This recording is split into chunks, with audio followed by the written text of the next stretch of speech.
नमस्कार, स्वराज एक्सप्रेस में एक बार फिर से आपका स्वागत है। मैं हूं आपके साथ ऋषभ सोनी और लेकर आया हूं हमारा खास कार्यक्रम बिग डिबेट। और आज हम बात करेंगे तैयारी 2023 और 24 की। छत्तीसगढ़ की राजधानी रायपुर में हाथ से हाथ जुड़ो थीम के साथ कांग्रेस का 85वां महाअधिवेशन का आगाज अब हो चुका है। लोकसभा चुनाव 2024 के साथ साथ विधानसभा चुनाव की रणनीति पर मंथन करने के लिए देश भर से 15,000 प्रतिनिधि इस अधिवेशन में शामिल हैं। एक रिपोर्ट देखिए, फिर चर्चा करेंगे। ये तैयारियां, ये सजावट, नेताओं की आवभगत, ये तस्वीरें छत्तीसगढ़ की हैं। जी हाँ, उसी छत्तीसगढ़ की जहां 23 में चुनाव होने हैं और उसी 23 की तैयारी के बीच 24 का चौका लगाने के लिए कांग्रेस का महाकुंभ नजर आने लगा है। कांग्रेस का 85वां अधिवेशन छत्तीसगढ़ के रायपुर में शुक्रवार से शुरू हुआ। 3 दिनों तक अधिवेशन के दौरान देश के अलग अलग विषयों पर बात होगी, जिससे कांग्रेस की दशा और दिशा भी तय होगी। कांग्रेस इस बैठक में आने वाले चुनावों में सियासी रणनीति तय करेगी। अधिवेशन में पार्टी के सर्वोच्च नीति निर्धारक संस्था कांग्रेस कार्य समिति का भी गठन किया जाएगा। इस कार्यक्रम में सोनिया गांधी से लेकर राहुल गांधी, प्रियंका गांधी और कांग्रेस अध्यक्ष मल्लिकार्जुन खड़गे सहित तमाम दिग्गज शिरकत कर रहे हैं। सर्वसम्मति से स्टीयरिंग कमेटी ने यह तय किया है कि कांग्रेस अध्यक्ष को अधिकार दिया जाए सीडब्ल्यूसी के सदस्यों को नॉमिनेट करने के लिए। फिर 24 में हम लोकसभा जीतने वाले हैं, तो अब लोग ये समझ गए कि झूठे सब जवाब वालों को अब सत्ता देने से कोई फायदा नहीं है। देखिए, 2-3 बातें हैं। जो राष्ट्रीय महाधिवेशन हमारा हो रहा है, इसमें एक नहीं लगभग 20 से 25 प्रमुख मुद्दे हैं जो आज देश के सामने चैलेंज है। राष्ट्रीय अध्यक्ष का चुनाव हमारे ब्लॉक स्तर के कार्यकर्ताओं ने पूरे राष्ट्रीय स्तर पर किया। ये बहुत ही दुर्भाग्यपूर्ण बात है। अगर सत्ता पक्ष ये चाहता है या समझता है कि देश चलाने के लिए या लोकतंत्र चलाने के लिए विपक्ष को पूरी तरह से नष्ट कर दिया जाए, ये संभव नहीं है। छत्तीसगढ़ विधानसभा चुनाव से ठीक पहले कांग्रेस का 3 दिवसीय अधिवेशन मुख्यमंत्री भूपेश बघेल के लिए काफी अहम है और मिशन 2023 के लिहाज से अपने सियासी कद को हाईकमान के सामने बढ़ाने का एक बेहतर मौका है। ऐसे में भूपेश बघेल ने पूरे आयोजनों की कमान अपने हाथों में ले रखी है और पार्टी नेताओं की मेहमान नवाजी के लिए पूरी ताकत झोंक रखी है। वहीं रायपुर में हो रहे अधिवेशन में पॉलिटिकल, इकोनॉमिक, इंटरनेशनल अफेयर, किसानों से लेकर सामाजिक न्याय, रोजगार के मुद्दे पर बात होगी। वहीं छत्तीसगढ़ समेत मध्य प्रदेश, कर्नाटक और राजस्थान में विधानसभा चुनाव होने वाले हैं, जबकि अगले साल लोकसभा चुनाव है। ऐसे में ये अधिवेशन कांग्रेस के लिए बहुत खास माना जा रहा है। दिलीप साहू के साथ सलमान खान की रिपोर्ट। 2023 और 24 के लिए क्या है कांग्रेस का फॉर्मूला? बात करेंगे हम 2023 और 24 के लिए। इस पर ज्यादा चर्चा के लिए हमारे साथ मौजूद हैं अमित साहू, बीजेपी प्रवक्ता छत्तीसगढ़ से हमारे साथ लाइव जुड़ चुके हैं। मिराज वली खान, कांग्रेस प्रवक्ता उत्तर प्रदेश से हमारे साथ जुड़ चुके हैं। रेणु सक्सेना, आप प्रवक्ता मध्य प्रदेश से हमारे साथ स्टूडियो में मौजूद हैं। और गंगेश द्विवेदी छत्तीसगढ़ से लाइव हमारे साथ जुड़ चुके हैं। वरिष्ठ पत्रकार हैं, जमीनी स्तर की पहुंच रखते हैं और राजनीति की बहुत अच्छी पकड़ भी रखते हैं। सबसे पहले मैं जाऊंगा बीजेपी प्रवक्ता हमारे साथ जुड़े हुए हैं, उनके पास जाना चाहूंगा। सर साहू साहब, जिस तरीके से अब इस अधिवेशन की तैयारी शुरू की गई, भव्य आयोजन किया गया, छत्तीसगढ़ पे फोकस, क्या लगता है आपको कितना असरदार हो गए महाधिवेशन 2023 और 24 में? क्या रंग लाएगा कांग्रेस का? देखिए, इससे कोई फर्क नहीं पड़ने वाला, चाहे वो छोटा सा अधिवेशन करे चाहे महाधिवेशन करे। भारतीय जनता पार्टी को कोई फर्क नहीं होने वाला। 2023 में निसंदेह भाजपा की सरकार आप छत्तीसगढ़ में बनाएंगे और 2024 में जो हाल विपक्ष के लायक कांग्रेस को देश ने नहीं छोड़ा था, वही हाल 2024 में फिर होगा कांग्रेस का। और इसमें कोई अतिशयोक्ति नहीं है कि भाजपा की सरकार और नरेंद्र मोदी जी दोबारा प्रधानमंत्री 2024 में बनेंगे। इसमें कोई संदेह नहीं, कोई किसी भी प्रकार का संदेह भाजपा के किसी भी कार्यकर्ता को नहीं। लेकिन साहू साहब, आपको नहीं लगता कि छत्तीसगढ़ में कांटे की टक्कर होगी? क्योंकि इस बार यह भी सुनने में आ रहा है कि आप पार्टी भी अब जमीनी स्तर पर उतर रही है। छत्तीसगढ़ में 90 सीटों पर प्रत्याशी उतारने की तैयारी है। देखिए, इससे पहले भी कई ऐसी क्षेत्रीय पार्टी आ गई थी चुनाव लड़ने के लिए, मगर छत्तीसगढ़ में उनका कोई जादू नहीं चला। और अब तो उब गई है कांग्रेस से छत्तीसगढ़ की जनता। एक बार के लिए इन्होंने चुना था कांग्रेस की सरकार को, अब ये 4-4.5 साल हो गए कांग्रेस की सरकार को। इसका भुगतान छत्तीसगढ़ की जनता भुगत रही है और इस भुगतान का खामियाजा कांग्रेस को भी भुगतना पड़ेगा। यहां से भी इनकी सरकार सिमट जाएगी कांग्रेस की, चाहे जितना भी बड़ा अधिवेशन। चलिए ठीक है, खान साहब हमारे साथ जुड़े हुए हैं, कांग्रेस प्रवक्ता। खान साहब, ये जो महाधिवेशन की तैयारी, कांग्रेस के बड़े दिग्गज नेता छत्तीसगढ़ पहुंचे, क्या मैसेज इस बार जनता के लिए? मैसेज सीधा और सरल है, और ये जो हमारा अधिवेशन हो रहा है ये पार्टी के कार्यकर्ताओं का अधिवेशन है, क्योंकि नेशनल लेवल पे हर ब्लॉक से पीसीसी, उसके बाद एआईसीसी, ये एक संगठन का जो हमारे यहाँ प्रोसेस है, साफ सुथरा, बिल्कुल ट्रांसपेरेंट, वो होने के बाद, हमारा अध्यक्ष चुनने के बाद, उसका चुनाव हुआ, उसको वोट मिले, ये सब होने के बाद अब ये एक राष्ट्रीय अधिवेशन है और इसमें भी 20 से अधिक मुद्दों पर चर्चा होनी, और वो चर्चा भी पार्टी के इंटरनल मुद्दों की नहीं है, वो चर्चा भी जनता की है, जनता के हित के, जनता के मुद्दों पर बात होनी है। किसानों से लेके बेरोजगारी तक की, भ्रष्टाचार और इनका पाखंड से लेके हर मुद्दे पर जो भारत जोड़ो यात्रा के माध्यम से राहुल गांधी जी उठाते आए हैं, उन मुद्दों पे बात होनी है। अभी ये जो भाजपा के प्रवक्ता छत्तीसगढ़ से बोल रहे थे, तो ये तो इनकी भाषा, ये तो इन्होंने इनके जो शाह साहब हैं उनसे सीख लिया है कि हम तो सब जगह सत्ता में आ रहे हैं, जहां 2 सीटें भी नहीं पाते वहां भी 200 का आंकड़ा बता देते हैं। ये झूठे लोग हैं। तो खान साहब, लगता है आपको कि ये कॉन्फिडेंस नहीं है, ओवर कॉन्फिडेंस है? आत्मविश्वास और अति आत्मविश्वास में काफी अंतर है। अति आत्मविश्वास भी नहीं है, ये दिवालियापन है, दिमागी संतुलन खोने वाला। छत्तीसगढ़ में भाजपा के कार्यकर्ता अपने नाम के आगे भाजपा का कार्यकर्ता होना लिखने से कतराने लगे हैं। ये स्तर है छत्तीसगढ़ में भाजपाइयों का, और ये बता रहे हैं कि ये साहब बड़ी बात कर रहे हैं, आप बड़ी बात कर रहे हैं। इसका सवाल का जवाब तो मैं लूंगा अमित साहू जी से। साहू साहब, वाकई ये सच्चाई है, लेकिन बीजेपी के कार्यकर्ता अपने नाम के आगे बीजेपी का कार्यकर्ता लिखने में अब कतराने लगे हैं। छत्तीसगढ़ की बात कर रहा हूं, उस पार्टी की बात कर रहा हूं जिसका डंका पूरे देश, पूरे विश्व में बजता है कि पूरे विश्व की सबसे बड़ी राजनीतिक पार्टी है, उसके कार्यकर्ता कहीं नहीं। ये गलत बात है, विश्व में कोई डंका नहीं बज रहा है, सिर्फ भाजपा के नेता झूठ बोल रहे हैं, विश्व में बेइज्जती करा रहे हैं मोदानी के जरिए। एक मोदानी जिसको लिए ये लोग पूरे में टहल रहे हैं। खान साहब, जरा ये मोदानी वर्ड का भी जिक्र कर दीजिए, इसको भी डिस्क्राइब कर दीजिए। बहुत सारे हमारे दर्शक ऐसे होंगे जिनको मतलब पता नहीं होगा मोदानी का, जरा बता दीजिए। मोदानी का मतलब आज के तारीख में गांव स्तर पे छोटे से बच्चे से भी पूछेंगे तो आदमी समझ जाएगा कि हम किसकी तरफ इशारा कर रहे हैं। लेकिन खान साहब, आपके मुंह से सुनना चाह रहा हूं ना मैं, मोदानी का अर्थ बता दीजिए जरा। मोदानी का सीधा अर्थ है अदानी प्लस मोदी। मोदी का जो उनको सपोर्ट है वो, और अदानी का कारोबार। 2014 में 206 नंबर वाला व्यक्ति 6 सालों में विश्व के दूसरे पायदान पर आ जाता है। कौन सा सपोर्ट सिस्टम है जो काम कर रहा है अदानी के लिए? और ये बता रहे पूरे दुनिया भर में अदानी के नाम पर लोगों ने इन्वेस्ट करने के लिए बंद कर दिया है, ब्लैकलिस्ट कर दिया है।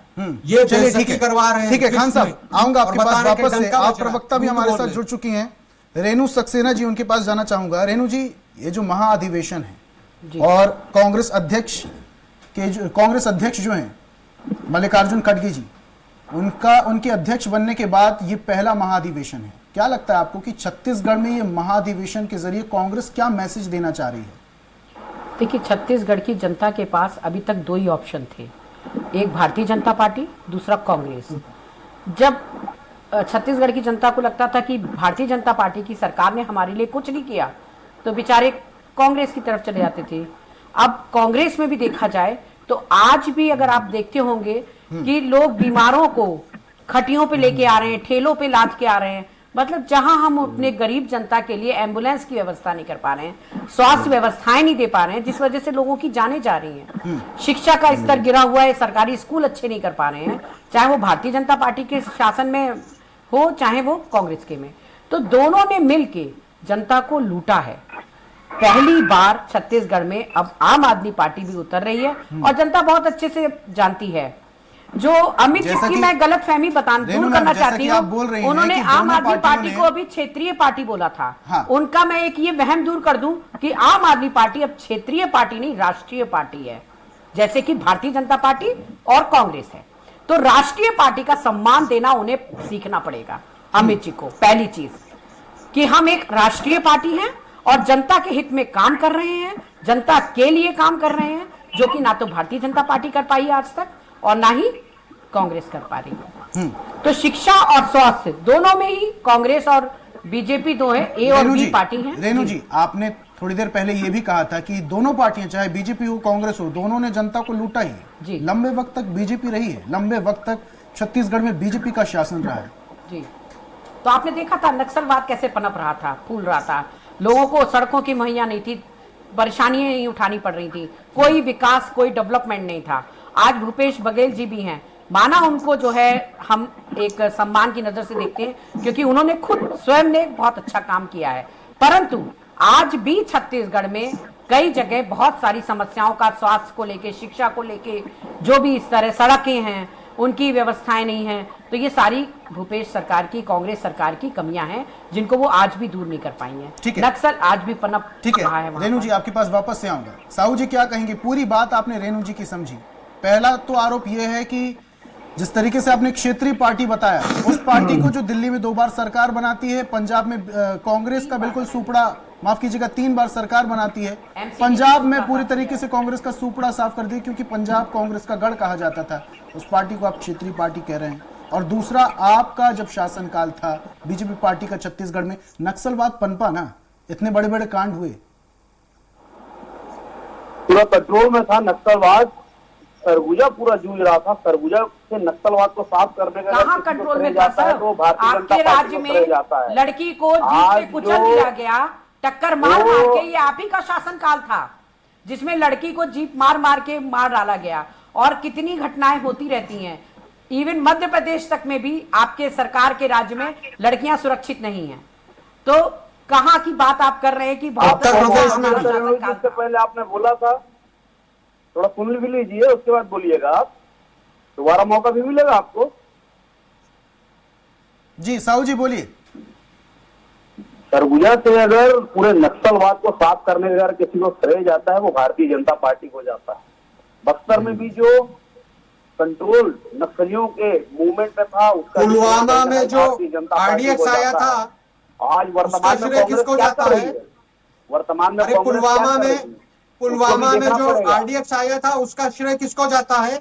आपके राहुल गांधी और चाइनीज के एजेंट को जाता है। दलाली करते हो कांग्रेस के लोग, पाकिस्तान के दलाल हो।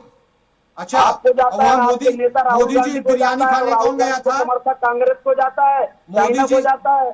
आप किस वजह से बात करते हैं? सेना पर सवाल उठाते हो कांग्रेस के लोग। देखा, ना ए और बी पार्टी है, जनता के हित में बात नहीं करती है।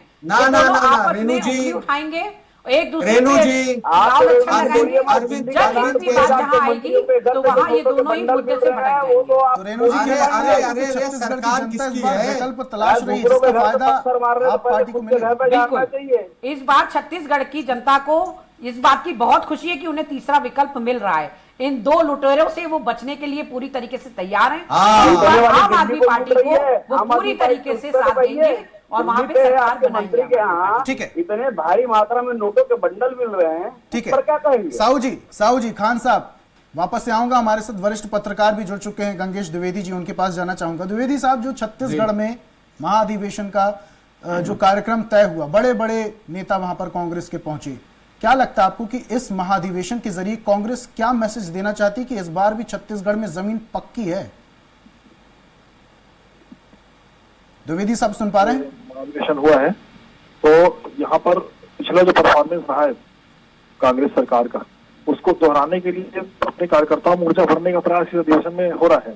और न केवल छत्तीसगढ़ अभी जो चुनाव होने वाले हैं अगले साल 5 राज्यों के, उसके अलावा 2024 की तैयारी भी इस अधिवेशन के जरिए होगी, जिसमें इसके अलावा नेशनल इंटरनेशनल इश्यूज भी हैं जिन पे चर्चा होनी है। तो ये सब कवायद जो है निश्चित तौर पर अपनी यहाँ के जो लोकल कार्यकर्ता है उनके अंदर ऊर्जा भरने, उनको फिर से रिचार्ज करने और चुनावी समर के लिए कमर कसने के लिए तैयार करने का ही एक अवसर है। और इसका बड़ा कारण यह भी है कि 1 साल से भाजपा लगातार सक्रिय है और भाजपा के सारे बड़े नेता यहाँ से आके जा चुके हैं, लगातार आ रहे हैं। अमित शाह जी पिछले महीने दौरे में आए थे, नड्डा जी आके यहाँ पर ऑलरेडी 2023 मिशन 2023-24 का संघनाद कर चुके हैं बस्तर से। तो ये जो है माहौल तो पूरा बन चुका है और भाजपा के टक्कर में अगर कांग्रेस मेहनत नहीं करेगी तो मामला इस बार वैसा नहीं लगा जैसा पिछली बार था। और जैसे देखिए आम आदमी पार्टी बहुत तेजी से सक्रिय हुई है, इसमें कोई दो मत नहीं है।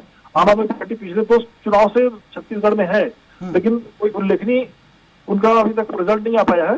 लेकिन यह है कि इन लोगों ने जो सक्रियता दिखाई है, जो नुक्कड़ सभाएं करते हैं लोग, खामोशी से जो प्रचार प्रसार चल रहा है आम आदमी पार्टी का, वो भी कहना चाहिए कि वो भी एक बड़ी चुनौती रहेगी दोनों ही पार्टियों के लिए। ठीक है द्विवेदी साहब माफ कीजिएगा, बड़े निवेदन के साथ आपको रोकना चाह रहा हूं, लेकिन आपसे ये पूछना चाह रहा हूं, मुख्यमंत्री भूपेश बघेल ने कई सारी योजनाएं चलाई, इसमें कोई दोहराए नहीं है, चाहे नरवा गरवा गुरबा बारी हो, लोन वराटू अभियान हो, कई सारे नक्सलियों ने सरेंडर किया, समाज की मुख्य धारा से जुड़े बहुत सारी योजनाएं चलाई जिसका सीधा लाभ जनता को पहुंचा। लेकिन इस बार जो आम आदमी पार्टी अब सक्रिय हुई है, क्या लगता है आपको कि इस बार कंपटीशन थोड़ा सा टफ होगा कांग्रेस के लिए? हाँ, निश्चित तौर पर आम आदमी पार्टी का प्रदर्शन कैसा रहेगा ये तो समय ही बताएगा। लेकिन छत्तीसगढ़ में अभी तक का ट्रेंड रहा है, 2 ही पार्टियां मूल रूप से आमने सामने रहती हैं और दोनों के वोटिंग परसेंटेज बहुत ज्यादा अंतर है, सीटों का अंदर जरूर ज्यादा रहता है। पहली बार 10% का वोटिंग परसेंटेज का अंदर आया था, उसके पहले हमेशा जब भी 3 बार भाजपा की सरकार बनी है तो वोटिंग परसेंटेज बहुत ही कम रहा है और बहुत ही कम अंतर से भाजपा की सीटें आई, विधायक जीते और 3 बार भाजपा की सरकार बनी। इस बार जो है दोनों पार्टियों में इसी बात को लेकर रस्साकसी चल रही है। खासतौर पर भाजपा अपने कार्यकर्ताओं को रिचार्ज करेगी, तो वोटिंग परसेंटेज को वापस रिगेन करना है। हार जीत जो होगा वो बात की बात है, लेकिन जो टक्कर शुरू से रहा है दोनों पार्टी के बीच वो स्टेब्लिश करना बेहद जरूरी है। भाजपा की प्रतिष्ठा का सवाल है क्योंकि ठीक है, और आम आदमी पार्टी अपना कहाँ साबित कर पाती है ये भी देखने का विषय है। बहुत ज्यादा अभी तक उनका खुल के सामने नहीं आया है उनका परफॉर्मेंस। चलिए ठीक है द्विवेदी साहब, आऊंगा आपके पास वापस से। साहू जी भी हमारे साथ जुड़े हुए हैं। साहू जी क्या कहेंगे, ये जो कंपटीशन का दौर अब शुरू होगा छत्तीसगढ़ में, इससे कैसे निपटेगी बीजेपी, क्योंकि इस बार वोटों की सेंधमारी भी हो सकती है? देखिए, हमें अभी वर्तमान की स्थिति और परिस्थिति में आज भारतीय जनता पार्टी की जो स्थिति है वो सीधा साफ नजर आ रहा है कि 2023 में भारतीय जनता पार्टी की सरकार बनेगी, क्योंकि हमारे सभी कार्यकर्ता, सभी मोर्चे के कार्यकर्ता अलग अलग मोर्चे पर मोर्चाबंदी किए हुए सरकार के खिलाफ, चाहे प्रधानमंत्री आवास को लेकर हो, चाहे युवाओं को रोजगार के माध्यम से लेकर हो, चाहे महिलाओं पर अत्याचार। साहू साहब माफ कीजिएगा, बड़े निवेदन के साथ रोकना चाह रहा हूं, जो लेकिन आप बात कर रहे हैं प्रधानमंत्री आवास योजना की, बहुत सारी ऐसी शिकायतें हैं छत्तीसगढ़ में कि योजनाओं का लाभ मिल नहीं पा रहा, और राज्य सरकार तो कई बार खुद केंद्र सरकार पर आरोप लगा चुकी है कि सहयोग ही नहीं मिलता केंद्र सरकार से, कहीं ना कहीं भेदभाव किया जा रहा है। जब प्रधानमंत्री आवास का पैसा फंड जो है केंद्र से आ चुका था, ये राज्यांश नहीं दे रहे थे, इस वजह से इन्होंने योजना को अटका के रखा था, इस वजह से राशि फिर पुनः वापस चली गई। और ये जब इनके सिर से पानी निकल जाता है तब ये सीधा सीधा आरोप केंद्र की सरकार के ऊपर मरने का काम करते हैं। ये यहाँ की कांग्रेस की, भूपेश बघेल की पुरानी आदत है, तमाम कांग्रेसियों की पुरानी आदत है। एक तो खुद काम करना नहीं, जब काम चोरी पकड़ी जाती है तो सीधा सीधा आरोप जो है ये सीधा सीधा केंद्र के ऊपर ठीकरा फोड़ देते हैं। खान साहब क्या कहेंगे, पूरी बात सुनी आपने साहू जी की?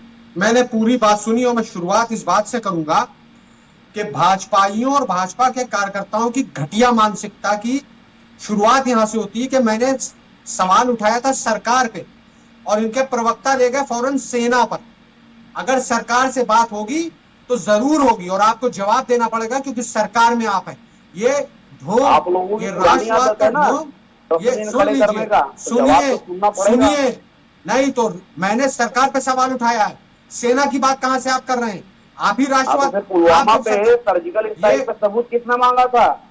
अरे सुनिए महाशय, सबूत किसने मांगा था? राजनीति सबूत किसने मांगा था? यही धार्मिक कांग्रेस ने, यही भाई साहब, पाकिस्तान घटिया समर्थक कांग्रेस राजनीति में बंद करिए। यही देश के भीतर अनेकों अनर्गल बयान देने वाले कांग्रेस ने सवाल उठाया था सेना के और भाजपाई कार्य पर।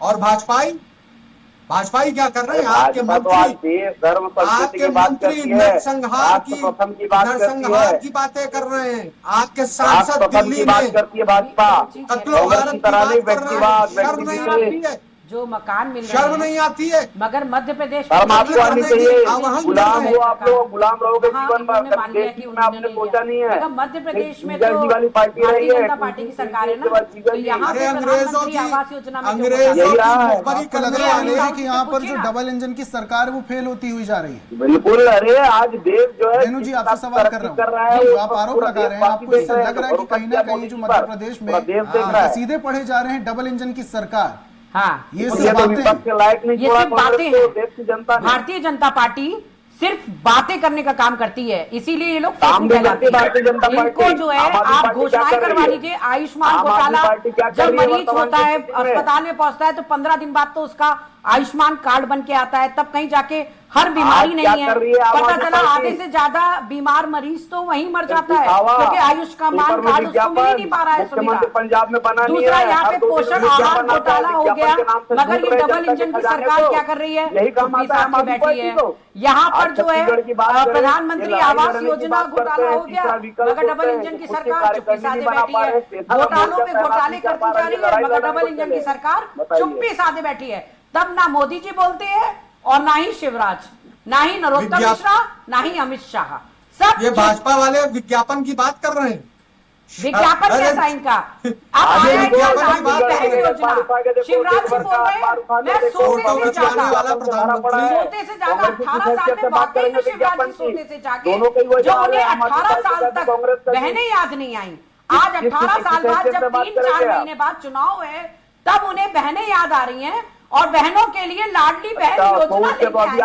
18 साल से सो रहे थे, उन्हें शर्म आनी चाहिए कि महिला सुरक्षा नहीं है, महिलाओं को सुरक्षा नहीं दे पा रहे हैं, महिलाओं के साथ दुर्व्यवहार होता है। तो बीजेपी के नेता, भारतीय जनता पार्टी के वरिष्ठ नेता महिलाओं के वस्त्रों पर, महिलाओं के चाल चलन पर, महिलाओं के उठने बैठने पर टिप्पणियां करते हैं। एक बयान आया, सुरक्षा दे नहीं पा रहे, कैमरे दे नहीं पा रहे किसी भी तरीके से, और बात करते हैं महिलाओं के चाल चलन की। आम आदमी पार्टी के राज्य में तो सुरक्षित है महिलाएं, सीसीटीवी कैमरे लगे हैं बसों में, मार्शल लगे हैं, महिलाओं को मुफ्त यात्रा दे रही है आम आदमी पार्टी ताकि किराए ना लगे और महिलाएं आराम से, बच्चियां पढ़ने वाली आराम से पूरे शहर में आ जा सके जब चाहे तब। यहाँ तो उनसे किराया वसूला जा रहा है। बेचारी बच्चियां पढ़ने का, माता पिता पहले तो पढ़ाई का बोझ उठाएं, फिर ट्यूशन का बोझ उठाएं, फिर कोचिंग का बोझ उठाएं। अगर 3 जगह बच्चे जा रहे हैं तो 3 बार उसका किराया दे रही है महिलाएं। ये है महिलाओं की यहाँ पर सम्मान। ठीक है रेणु जी, आपके मुताबिक मध्य प्रदेश में तो डबल इंजन की सरकार फेल हो गई, अगर छत्तीसगढ़ में आप पार्टी की सरकार बनती है तो वहां के मतदाता किस बेस पे आम आदमी पार्टी को वोट दें? ऐसा क्या ही लाभ मिलेगा वहां की जनता को? जैसा दिल्ली की जनता को मिल रहा है, जैसा पंजाब की जनता को मिल रहा है, वैसा ही छत्तीसगढ़ की जनता को सुविधाएं मिलेंगी, उनकी बचत होगी। जो बीजेपी और कांग्रेस ने मिलकर उनकी जेब पर डाका डाला है, आम जनता की जेब, 108 रुपए का पेट्रोल, शर्म आनी चाहिए मोदी सरकार को। डॉलर केजरीवाल ने कम किया क्या दिल्ली में रेट पेट्रोल डीजल का? मगर उन्होंने पंजाब में सुविधाएं कम दे हुआ दी, क्या? यात्रा में किराया नहीं लगना सर, पैसा रेट बच कम रहा हुआ है, क्या? शिक्षा पे पैसा नहीं लग रहा, पैसा बच रहा है कम हुआ जनता क्या राज्य के हिसाब का, से? इलाज में पैसा नहीं लग रहा, जनता का पैसा बच रहा है, 200 यूनिट बिजली का बिल नहीं देना है, वो जनता का पैसा बच रहा है। आप तो सिर्फ विधायकों को सुरक्षा दे रहे हैं, विधायकों को सुविधाएं दे रहे हैं, विधायकों को 400 यूनिट तक बिजली मुफ्त है तो कोई दिक्कत नहीं है, उनकी यात्रा मुफ्त है तो कोई दिक्कत नहीं है। खुद अब जब चुनाव आ गया है तो रेवड़ी बांट रहे हैं तो वो रेवड़ी नहीं है, लाडली बहन योजना बना रहे हैं तो वो रेवड़ी नहीं है। अरे अभी देखना चुनाव खत्म हो जाएगा, सारी लाडली बहन योजना धरी की धरी रह जाएगी, पता नहीं चलेगा कि किसके अकाउंट में पैसा आया और किसके नहीं। जब को वो लगा था कोरोना में लॉकडाउन शिवराज ने बोला था 500 रुपए आएंगे, मोदी ने बोला था 1000 रुपए आएंगे। आज आप जनता के बीच में जाके पूछिए, ना किसी के अकाउंट में 500 रुपए आए ना 1000 रुपए आए। ये सिर्फ लुटेरी सरकारें हैं। भारतीय जनता पार्टी पूरी तरीके से लूट कर खेलती है, कांग्रेस पूरी तरीके से लूट कर। जब कांग्रेस की सरकार आती है तो वो बीजेपी पे मैं ये करूंगा, मैं वो करूंगा। ठीक है, ठीक है रेणु जी आऊंगा आपके पास। साहू जी आऊंगा आपके पास। खान साहब कुछ कहना चाह रहे हैं? देखिए, ये रेणु जी से बोलिए कि ये भाजपा से नोक-झोंक करती हैं, कांग्रेस को खींचेंगी, तो हम ये पूछेंगे कि इनके नेता जहां से निकले हैं, जिसकी कोख से एक तरह से एकदम इनकी पार्टी ने जन्म लिया है, वो जो तकिया लगा के गांधी बनते थे अन्ना हजारे, वो जो भ्रष्टाचार के खिलाफ आंदोलन, कहाँ है भाई? वो नेता बनने तो आए नहीं थे, उनका काम था आंदोलन करना। उन्होंने आंदोलन किया, वो जनता का आंदोलन उठा रहे थे। इस देश को भ्रष्टाचार से मुक्त करने का ठेका लिया था ना, तो हमें और उस पे अरविंद केजरीवाल बैठे हुए थे। अरविंद केजरीवाल पूरी तरीके से भ्रष्टाचार, अरविंद केजरीवाल जो बताते थे, सारे नेताओं को प्रवचन देते थे कैसे करना चाहिए, और अब अपने होने वाले दामाद को राज्यसभा बना रहे हैं। अभी से भेज दिया। कौन है वो व्यक्ति जिसको राज्यसभा भेजा है? क्या रिश्ता है उससे? नहीं बोले आपके मुंह से, तो क्यों नहीं बोलेंगे? हम तो बोल रहे हैं, तो परिवारवाद चल ही रहा है। अन्ना हजारे कहाँ जाहिर है, अन्ना हजारे परिवारवाद पे जिंदा है और परिवारवाद के नाम से चल रही है आपकी पार्टी। अन्ना हजारे कहाँ है? करके ये ना बोले। अरे अन्ना हजारे का जवाब दीजिए। प्रमाण भी नहीं है अभी तो कुछ। अन्ना हजारे कहाँ है? जवाब दीजिए। योग्यता के आधार पर आम आदमी पार्टी किसी को भी कुछ देती है उसकी योग्यता के आधार पर। आप खुल के बोलिए, आप ऐसे क्या बोल रहे हैं? हम तो परिवारवाद खुल के बोल रहे हैं ना कि परिवारवाद चल रहा है। आप ऐसे गुम चुप लुक छुप के बीजेपी की टेक्निक क्यों अपना रहे हैं? माना आप दोनों ए और बी पार्टी हैं, एक दूसरे के संयोजक हैं, एक दूसरे से समाहित होकर चल रही है, एक दूसरे के साथ है। रेलगाड़ी की दो पटरी है, एक भारतीय जनता पार्टी, आरएसएस द्वारा प्रायोजित अरविंद केजरीवाल परिवारवाद से कहीं ऐसा ना हो परिवारवाद आम आदमी पार्टी पर हावी हो जाए फिर? अरे शुरू हो गया सर, कांग्रेस पार्टी पर होने वाले दामाद को रेवड़ी बांट दी,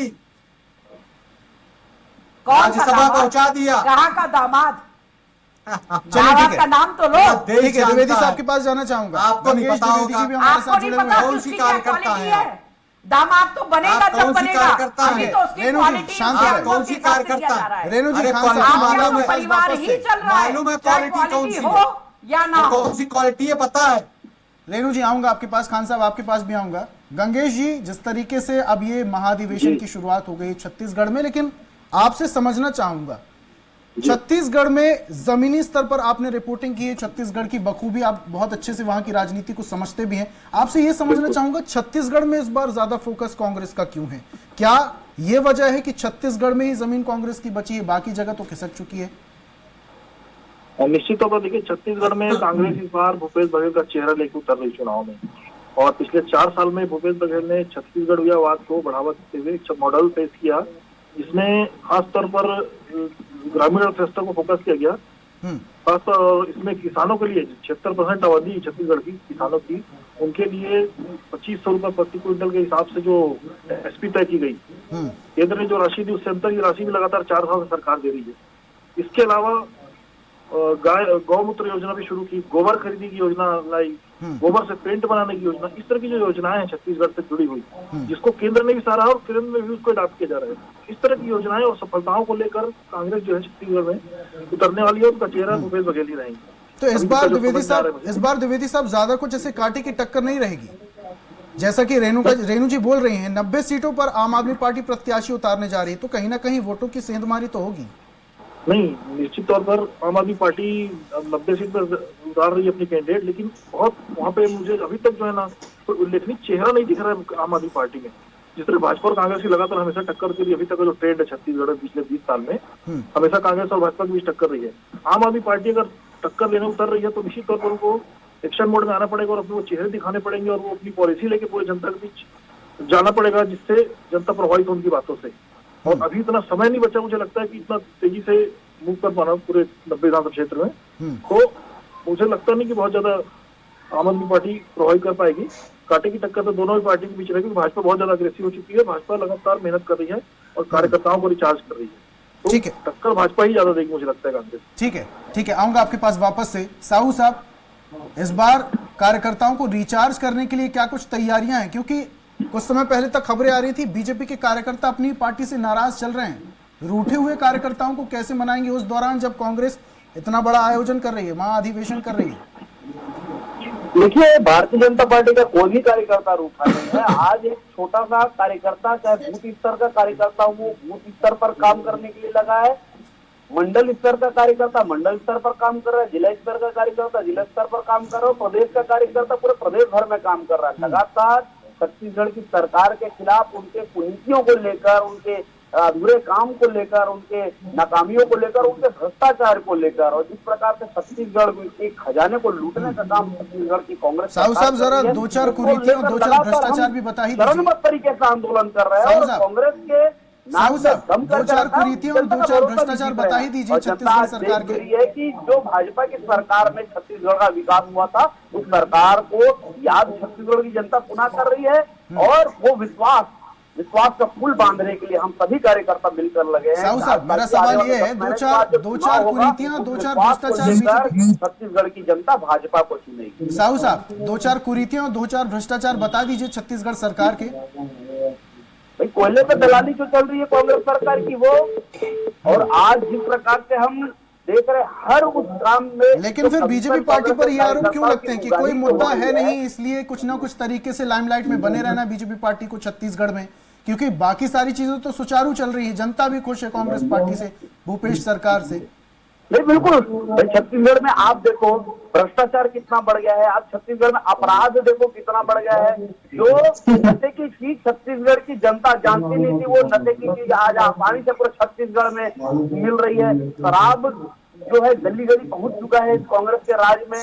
आज जो गांजे की जो तस्करी है, छत्तीसगढ़ एक कॉरिडोर बन गया गांजे के तस्करी का। ठीक है साहू साहब, जो कांड कांग्रेस की सरकार की, वो जनता देख रही है। ठीक है, जनता देख रही है और जनता सब कुछ देख रही है, जनता समझदार भी है। देखने वाली बात यह है कि आने वाले वक्त में 2023 और 24 में किसको फतेह मिलती है। महाधिवेशन 2023-24 पर चर्चा जारी रहेगी। फिलहाल वक्त एक छोटे से ब्रेक का, जल्द हाजिर होंगे एक छोटे से ब्रेक के बाद।